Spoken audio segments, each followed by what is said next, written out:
Hi guys, welcome to Light Sage Intuitive, or welcome back if you're one of my subscribers. I appreciate you guys so much. I just felt prompted to do a reading today, a little guidance for our growth. I never know if I'm going to post these. I just do it when I feel inspired, and we'll see. When you this is going to be a timeless reading, so whenever you feel inspired to watch it or drawn to watch it, that's when this message is intended for you. And let's see what the universe has for us. What do we need to know for our growth? What lessons are we working through, or what messages do we need to be reminded of? Let's see here, one more.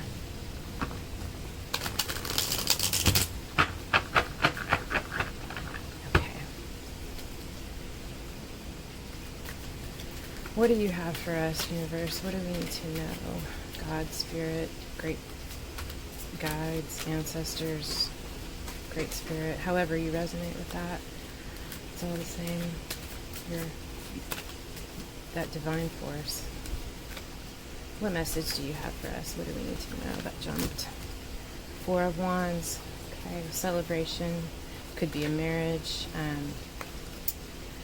Something you're very excited about, that's motivating, something you're passionate about, that we're passionate about. Could be coming together. Could be thinking about a relationship. This is often called the 1111 card or the twin flame card, if that resonates with you. Crossing is the Three of Wands. This is a lot of fire here. Aries, Leo, Sagittarius. Does not have to be those signs. You don't have to have them. Your person doesn't. You could, they could, or it could just be the energy. Three of Wands is planning action, making movement, planning to make movement. Let's see.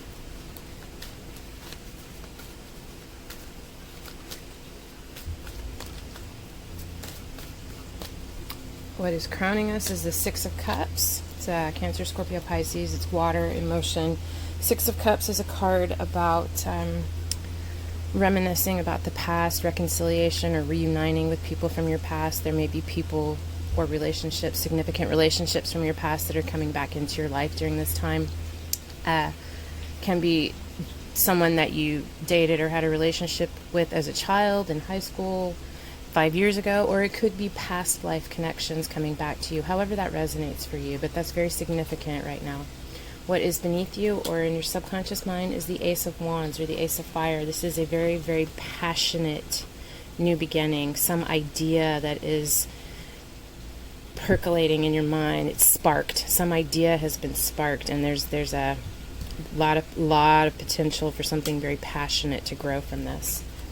What we have in the immediate past or behind us is Fortune's wheel. The wheel has turned. Something has changed. Fortune has changed. In the immediate future is the World. It's the end of a cycle. Something is ending and something new is beginning. It's completion. There's completion of something.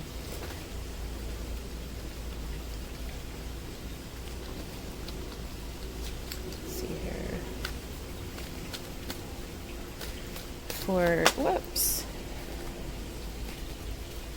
For the advice, the environment, or not the environment, but the advice where you are, the heart of the matter for you. Too many cards. Well, I am just butterfingers today. Why do I keep dropping these? Either we have a lot to say, a lot of messages, or my fingers are just slippery today. Okay. The Star. So this is a card of balance and healing, divine healing. It's also a yes from the universe. It's assistance or guidance, a feeling of renewed hope. This is where we are right now. The energy surrounding us or in our environment could just be, it's just what's affecting us, what's going on around us right now. Let's see. Whoa.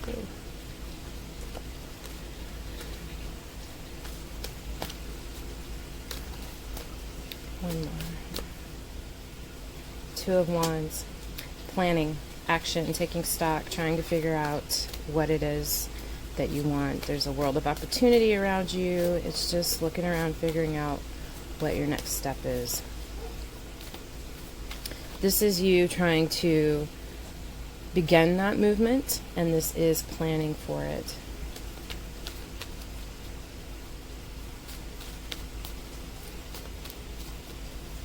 Your hopes and fears is transformation. This is the Death card in the other tarot decks. Your hope and fears are both the ending of something and the beginning, because death is transformation and rebirth. And of course, there's a fear of the ending and a hope for the beginning, for a renewed vitality.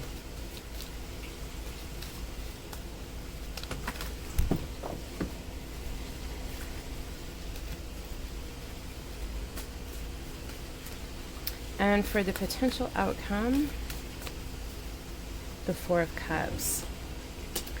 This is it's got a lot of different things. It's a card of luxury. It's a card of dissatisfaction. Having all of the trappings, all of the material things, having everything that looks good and feeling like you should be satisfied with it, but there's a sense of boredom or dissatisfaction. We're going to get some clarification on this.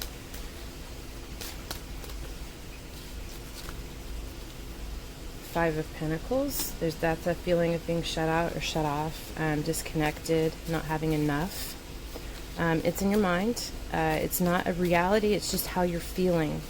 There is, in other decks, there's a person sitting there with their head down in sadness, feeling cut off, and right beside them is a key that they can't see because they are wallowing in what they're feeling and they aren't looking up, seeing that they have what they need to change the situation and to come back inside. Queen of Cups is reversed. Emotions are out of balance. Someone who's maybe overly emotional, consumed by their emotions. The Queen of Cups upright is incredibly nurturing, loving, creative, very, very intuitive. I feel like in reverse, it's either someone who is incredibly overly emotional, their emotions are very out of balance, perhaps feeling creatively blocked, or could also be someone who's not paying attention to their intuition, ignoring the messages or signs that they're receiving. One more card here. Temperance, patience. Okay. So this is a card about healing and balance. We have a few of these here. Temperance and the Star. And even this is a card about balance. And the world turning, the cycle turning is also, this is all about balance. Everything here is about balance, but temperance is also mixed. It's just like, much like the Magician, it is also a card of creation and manifestation, of blending opposites together to create something new. I want to get another card on the outcome.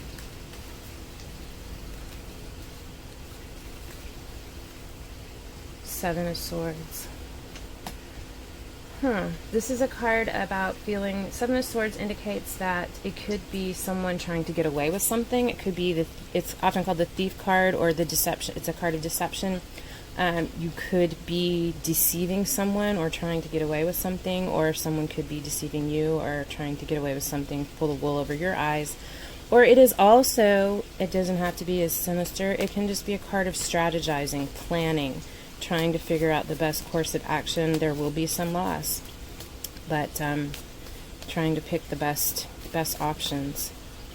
I don't love this outcome. I don't like to see this. I mean, it is what it is, and I read what I see, but let's get one more. King of Swords. All right, well, the King of Swords is someone who is very direct and very honest, someone who's very intelligent, educated, charismatic, very direct, very I already said truthful, but someone who's not there's not a lot of gray. It's pretty much black and white. It is what it is. The truth is the truth, and there's not a lot of in between. I feel like perhaps this is us looking at our situation, looking at where we've been, what we're going through, feeling a bit dissatisfied even though it looks like we have it all. And feeling kind of shut off or disconnected from what it is that makes us feel emotionally balanced, and or we're ignoring our intuition.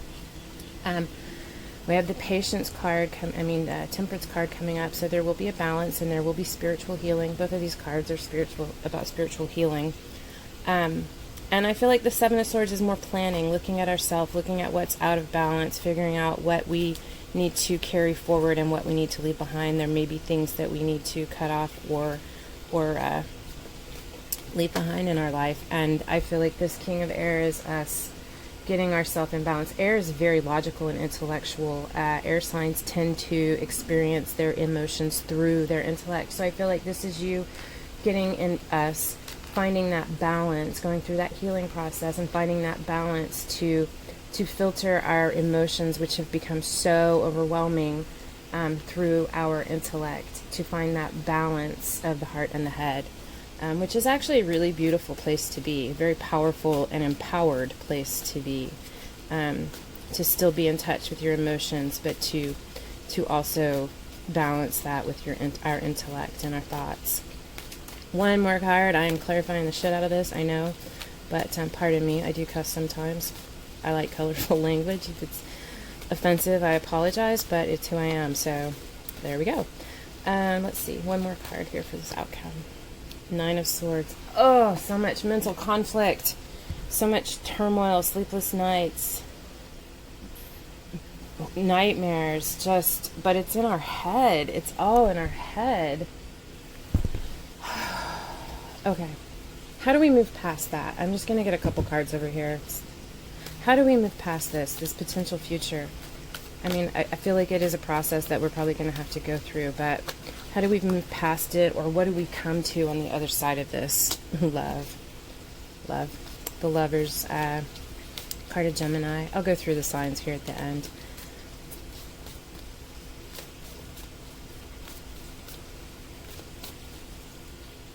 Seven of Cups. And it's funny. I feel like this is a choice, a decision.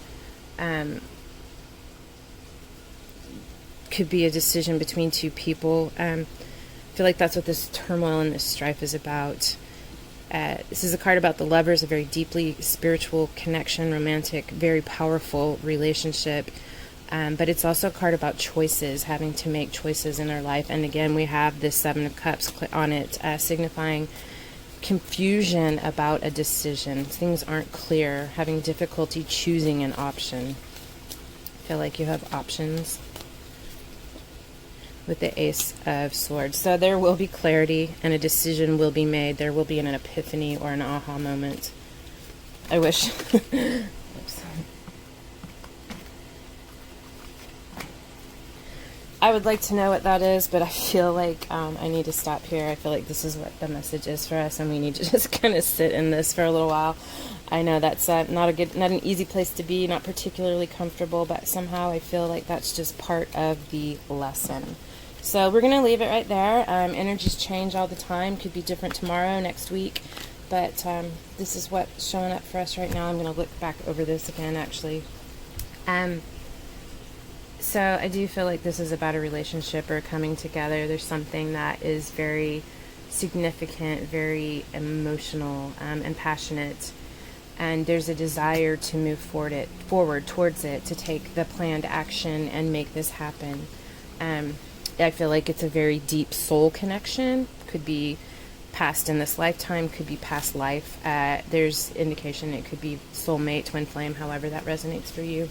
And there's a very, very passionate new beginning.